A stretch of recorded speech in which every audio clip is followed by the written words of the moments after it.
Hi, hello, and welcome to my channel. My name is Annika, and welcome to my channel. As you can see from the title of today's video, we in fact will be doing a July reading wrap-up. In July, we read a total of 16 books. July has in fact been my biggest reading month of the year. I don't know what kind of chaos I was smoking that I was able to read this many books this month. Don't know how we got here, but I am so happy to be able to share my thoughts on 16 books with you. There were some great ones and some not so great ones along the way. Anyways, without further ado, let's get into today's video.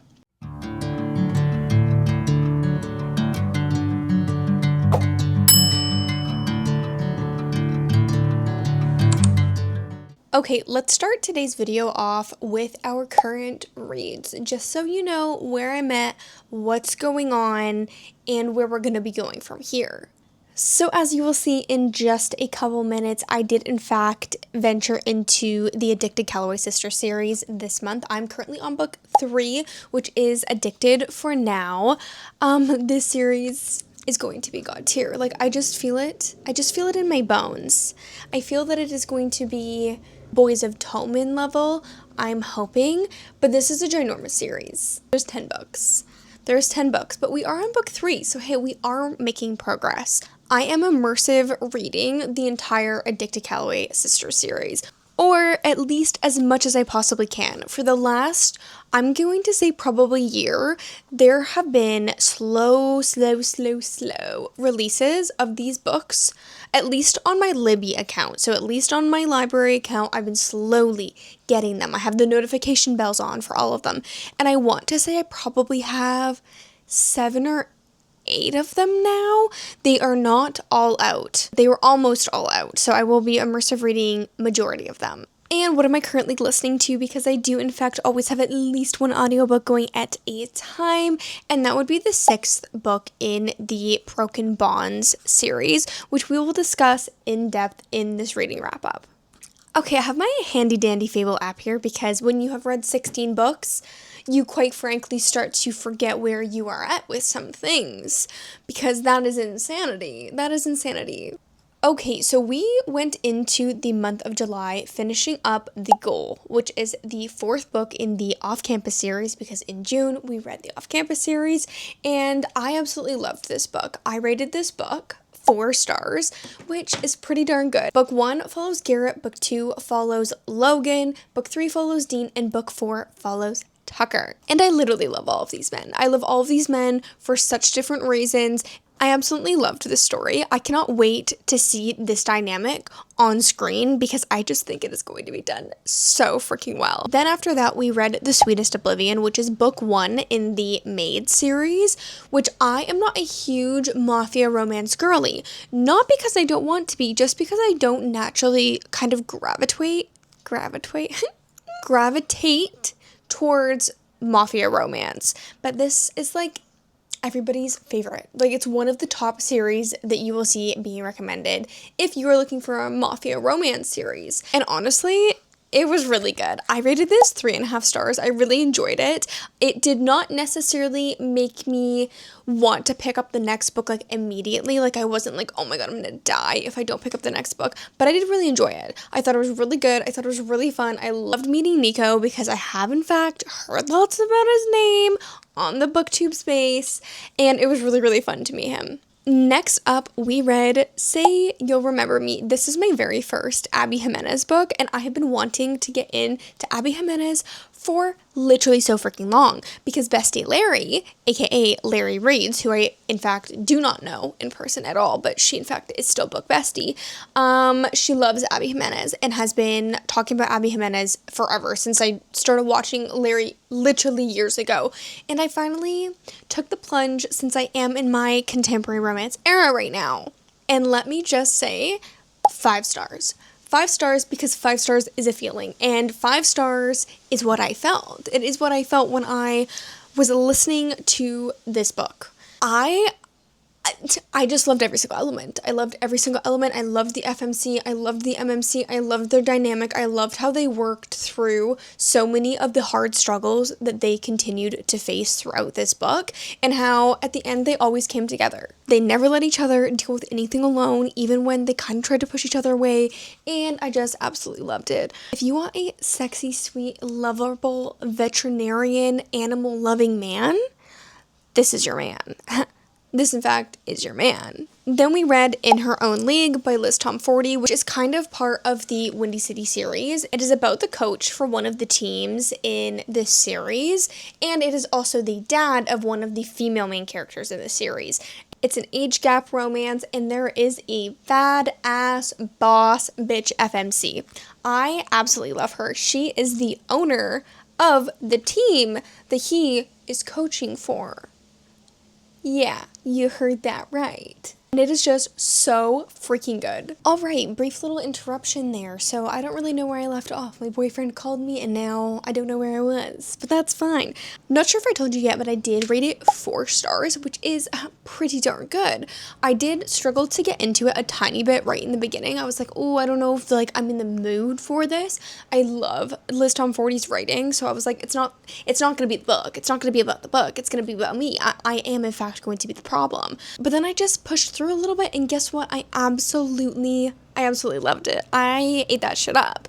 I also loved how so many of the characters that, if you have read the Windy City series and have fallen in love with, are back again in this book, and it just warmed my heart. What I would do to read the Windy City series again for the first time.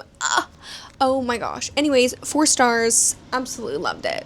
Hopefully, since I'm using the mic, you can not hear the train. We basically live on a train track, so she's pretty darn loud. But they are often intermodal trains, which means that they can go on for 15 minutes. And I'm not going to sit here and wait for 15 minutes. So we're just going to move on, and I'm going to hope that you can't hear it. Okay, the next book that we read is Pen Pal. This book, do I have anything that good to say about it? No. I did give it 2.5 stars. And that's still probably generous. The more I think about it, the more I'm like, this was not it. I don't even know how to approach talking about this book, because I really feel that it tried to pack too many things into one story. It's called Pen Pal, and basically this woman, some of this might be a spoiler, so if you are really, really excited about this book, don't listen to what I'm about to say. If you are on the verge of maybe wanting to read this book, listen at your own discretion. It's not going to be full spoilers, but basically this lady, her husband dies. And after her husband dies, she starts getting letters from this inmate, and they are sending her things, and at first she thinks it's really kind of weird, but she keeps answering. And then she also meets this contractor dude, okay? Basically, she meets this contractor dude, and they just start having a wild, crazy animal twister. Do you get what I'm saying? Do you know what I mean by twister? They're doing the freaky twister. They're doing the freaky twister left, right, and fucking center. And her husband literally just died. Literally just died. So you're already kind of what the heck is going on? And then she's at home, and she starts hearing all of these weird things in the house. And she's like, oh, it must be haunted. It must be haunted. Something weird is happening. I don't know what's going on, or somebody's breaking into my house. So then she puts up cameras, but the cameras never show anything. And then she sees this weird child in the backyard, and then she runs out, but there's no child. And then she looks up to the window, and the child's in the house, but there's no child. And then she has this cleaner lady, this house cleaner lady, but then all of a sudden the house cleaner lady, her sister, does what's that called when you sage the house and you I don't even know. Anyways, they basically have to do this voodoo ritual thing to get rid of the ghosty ghost, but then the ghosty ghost is not who you would think the ghosty ghost is. And then the whole time you're why the fuck is this called Pen Pal? What is going on? And then you get the answer at the end, and you're we're combining paranormal with thriller with dark romance, super smutty. What the actual fuck was that? I do not recommend, personally. 2.5 stars. That's generous. Okay, moving on from that, then we got into the Broken Bonds series. So I read in July, I read books 1, 2, 3, 4, and 5. I read the first 5 books. There are 6 main books. I think that there is a 7th book, but it almost looks like an epilogue novel or something because all of the covers are like the same. They're very, very similar. They just have like a different character's face on it. And then at the end, there's all of them in book 7. So I actually have no idea. I think it's an epilogue novel. Don't know. This series is a fantasy series. This was me dipping my toe back into fantasy a little bit since I have been in the contemporary romance era. And let me just say, this is extremely smutty. If you do not like smut, do not read this. If you are not okay with, multiple people doing the freaky twister at the same time, don't read this. Basically, in this world, you have bonded if you are lucky. And you do not just get one bonded, you get several bonded, and you become a bonded group. And when you are bonded, the natural powers and abilities that you have are heightened. And I can't remember what age exactly, I think it's like 14 or 15, is basically when you find out who your bonded are. That does not mean that you bond with them at that age. You bond with them once you come of age at 18. But there can be some serious age ranges. But basically there is a central bond and then her bonded. So in this story, there is the FMC and she has 5 bonded men. And basically, it is an enemies to lovers with basically all of them. They literally hate her. They literally despise her. She's also their bonded. So they kind of like can't hate her, but they do hate her. It's very complicated. There is a lot going on. And her power is insane. Her power is basically the power of all powers. And the further into the series you get to learn why. This is a urban fantasy. It's an urban setting. They have the power to call each other. There is surveillance. There are cameras, but it is really well done. If you are somebody that likes kind of the vibes of Zodiac Academy, that is kind of what this gave me. But Zodiac Academy is like up here. This is like not Zodiac Academy. Still really good. I've still really enjoyed it. I think I've given every book between 3.75. Yeah, I gave book 1 3.75, book 2 4 stars, book 3 4.25, book 4 4.25, and book 5 3.75. I am really enjoying this. I'm also really enjoying seeing her dynamics and how they are so different with each male character and how the male characters bond together, and it's all about her. If there is one thing you need to know about me, especially when it comes to fantasy, I love when a woman is absolutely fucking worshipped.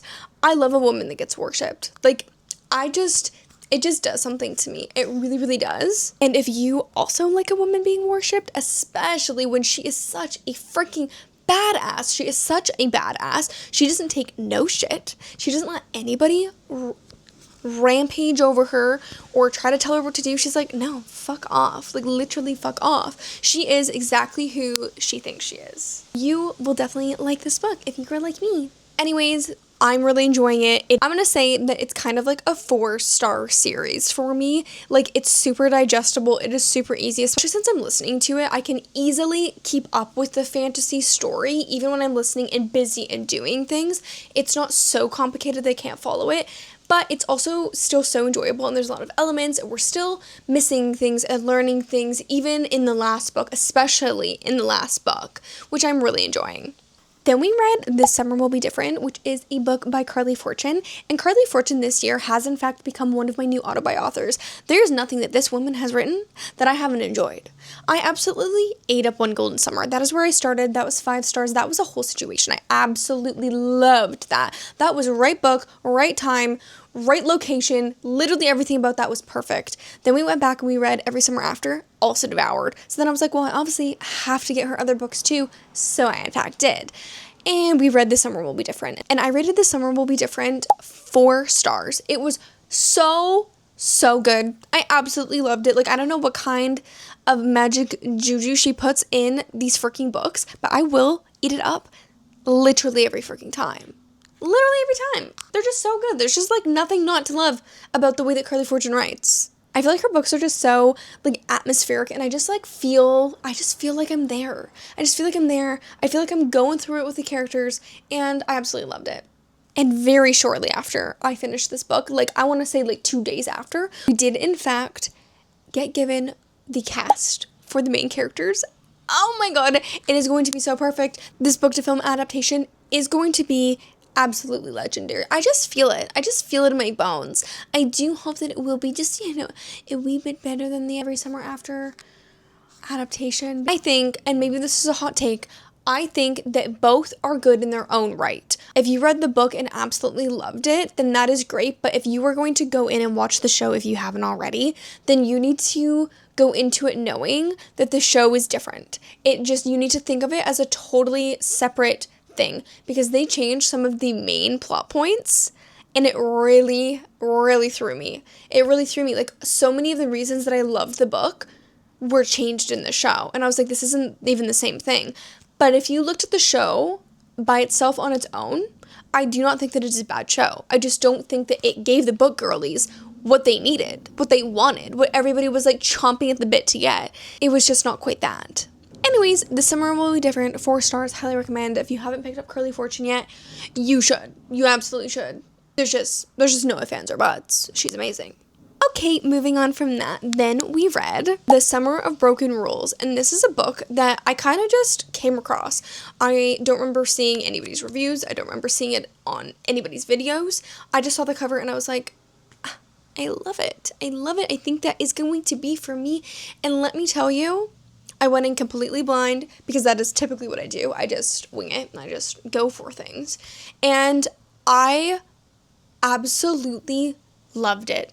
This story deals really beautifully with grief, in my opinion. I don't know what I expected, obviously, because I went in blind. I didn't expect to kind of have my heart in my throat and like get so choked up so often when reading this book. I loved it. I loved it. I loved it. I gave it 4 stars because even though it dealt with grief like so beautifully, and grief was such a huge part of it, it is also about falling in love after something tragic happens and learning to love yourself again, learning to open back up to your friends and to your family.